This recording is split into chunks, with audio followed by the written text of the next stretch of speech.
ഇന്ന് മാർച്ച് 30 ലോക ഇഡ്ഡലി ദിനം.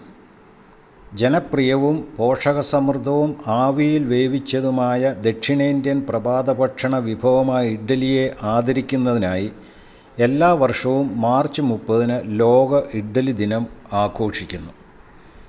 2015 ചെന്നൈ ആസ്ഥാനമായുള്ള കേറ്ററിംഗ് ജീവനക്കാരനായ എം എനിയവനാണ് 1328 ഇനങ്ങളും 44 കിലോഗ്രാം ഇഡ്ഡലിയും സൃഷ്ടിച്ചത്. അരിയും ഉഴുന്നും ചേർത്ത മാവ് കൊണ്ടുണ്ടാക്കുന്ന ഇഡ്ഡലിയുടെ വൈവിധ്യത്തെ എടുത്തു കാണിക്കുന്നതാണ് ഈ ദിനം.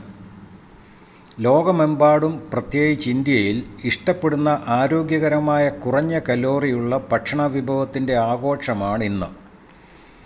ദക്ഷിണേന്ത്യൻ വിഭവമായി ഇത് പലപ്പോഴും കണക്കാക്കപ്പെടുന്നുണ്ടെങ്കിലും ചില ചരിത്രകാരന്മാർ ഈ വിഭവത്തിൻ്റെ വേരുകൾ ഇന്തോനേഷ്യയിലാണെന്നോ ദക്ഷിണേന്ത്യയിലേക്ക് വന്ന അറബ് കുടിയേറ്റക്കാരുടെ സ്വാധീനത്തിലാണെന്നോ അഭിപ്രായപ്പെടുന്നു.